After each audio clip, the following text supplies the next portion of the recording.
Hola amigos! Hope you've had a great week. Today we're gonna make a dessert with so much history, Turrón de Doña Pepa, or Miss Pepa's Nougat. In Peru, the month of October is known as the Purple Month, and it's when a massive procession is held in honor of El Senor de los Milagros, or Lord of Miracles. This dessert was created in the 18th century by a woman known as Dona Pepa. She suffered from paralysis in her arms and legs, yet traveled to Lima in hopes of a miracle. So the story goes, she prayed to the Lord of Miracles and she was cured. As a display of appreciation, she created this anise-flavored, sprinkle-covered sweet and walked through the crowds handing it out. Every October, she would travel to Lima and do the same. It used to be eaten just this month, but now you can find it all year round because it's so delicious. So, let's get started.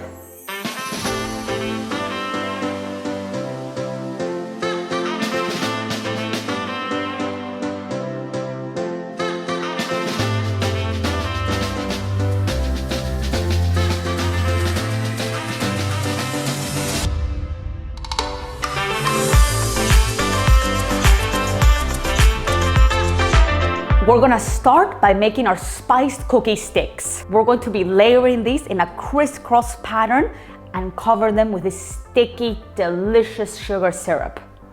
Toast the anise and sesame seeds until fragrant. Process them in a small food processor until finely ground.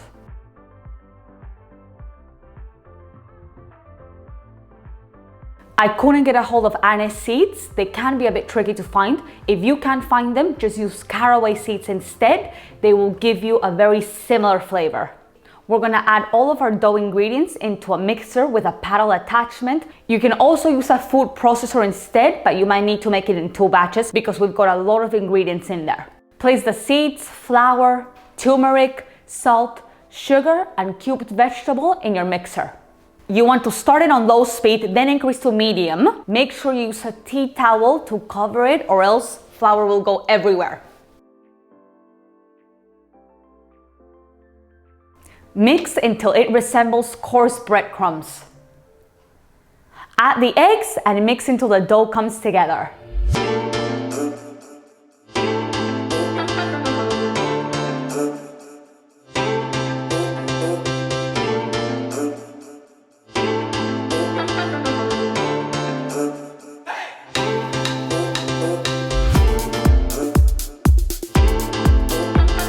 Place your dough into a clean surface and knead it until you can no longer see the bits of shortening.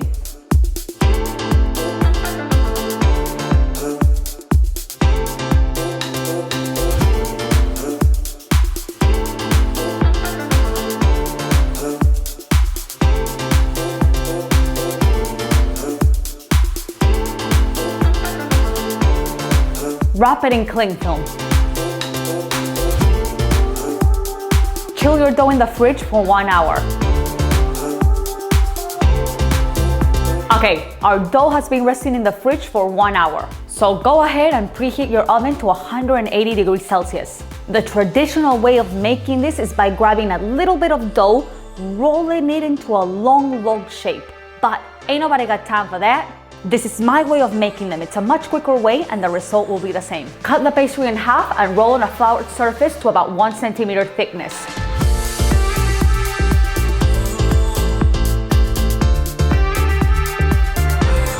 Use the warmth of your hands to make it more malleable and shape it into a disc.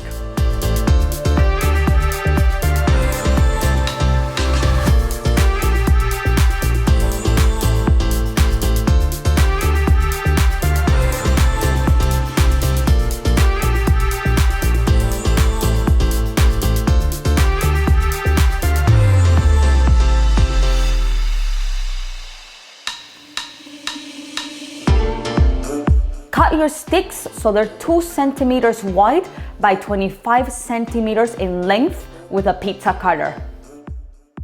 The length will depend on the size of your baking tray really. Usually they're 30 centimeters long, but there's no rule as they come in all different sizes.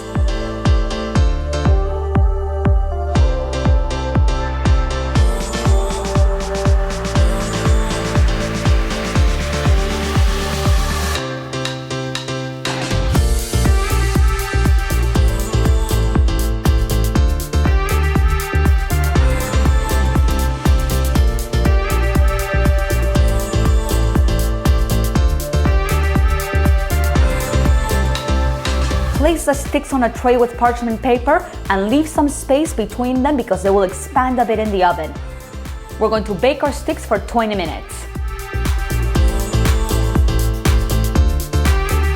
Repeat the process with the rest of the dough.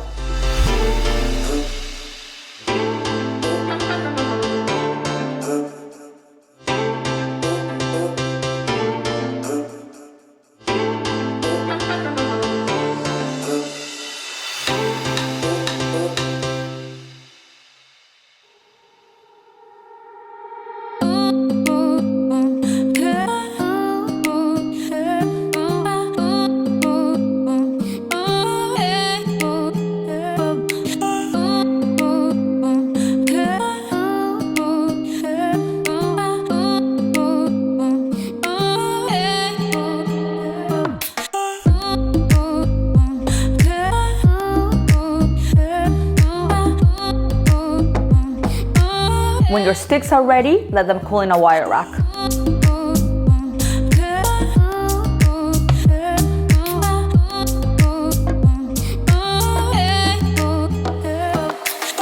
While our sticks are cooling, let's make our spiced fruit syrup. We're going to start by making a fruit water, which we will then reduce with some sugar.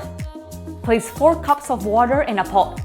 We're going to add our quartered apple, lime, pineapple, orange, and banana. Just like that, no need to peel anything except for the banana. Add the cinnamon sticks, cloves, and star anise. Bring the water to a boil, then lower the heat and simmer covered for 20 minutes.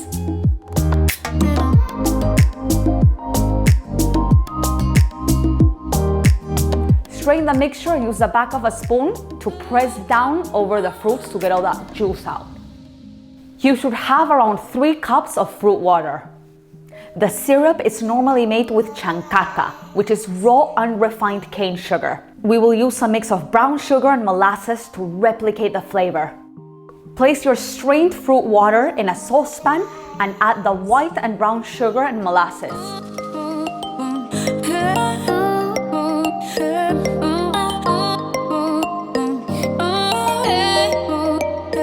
Bring it to a boil.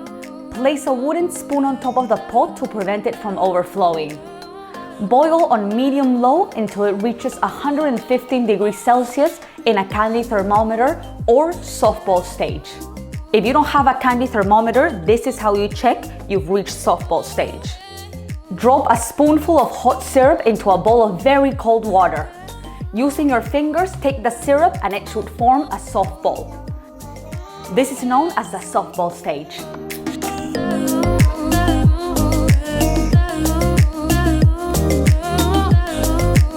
Once your syrup is ready, let it cool for around 15 minutes. Okay, it's time to assemble our turrón. It's actually quite fun to do. I've got all my sticks, which are nice and cool, and my sugar syrup, which has been cooling for around 15 minutes as well. We're going to place a quarter of the sticks horizontally next to each other. This recipe will give you around 40 to 45 sticks, so I'm gonna be using 10 sticks per layer.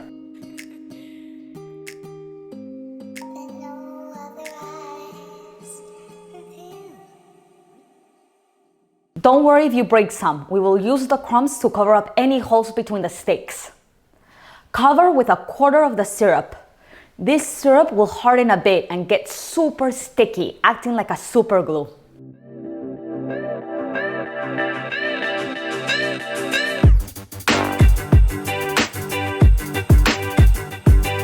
Make another layer of sticks, now vertically, and cover with more syrup.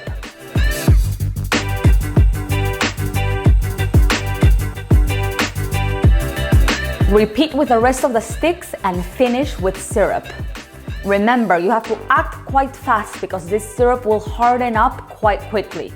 Don't worry about the uneven edges. We'll even them out later. In some layers, I can fit 11 sticks instead of 10, and I'm just gonna go with that because I've got enough.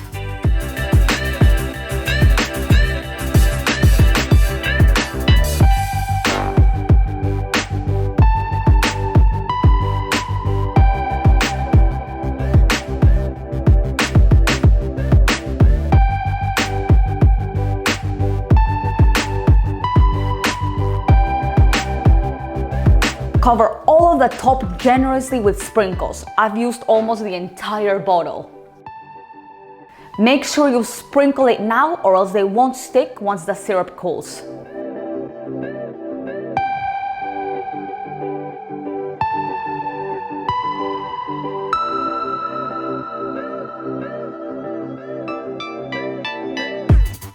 We're gonna let our turrón rest for at least 2 hours so all that syrup hardens up really nicely and all the flavors really get to know each other. Okay, so our turrón has been resting for 2 hours. Now it's time to trim all the sides and plate it up.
Like fruitcake, it's a bit of an acquired taste for some, but it's so delicious. It's got such a distinct flavor that takes me back to Peru. The pastry, it's so short and crumbly, the spices are coming through, but in a nice and subtle way. And that fruit syrup, it's gone so nice and sticky. You've got all those different fruits and spices. It kind of tastes a bit like Christmas, you know? You've got the cinnamon, the cloves, the star anise. It's very interesting and quite a unique dessert. I absolutely love it. Remember, I've got all the ingredients and now the method in the description below the video. If you enjoyed the video, please give it a thumbs up and don't forget to subscribe. Until next week, adios amigos!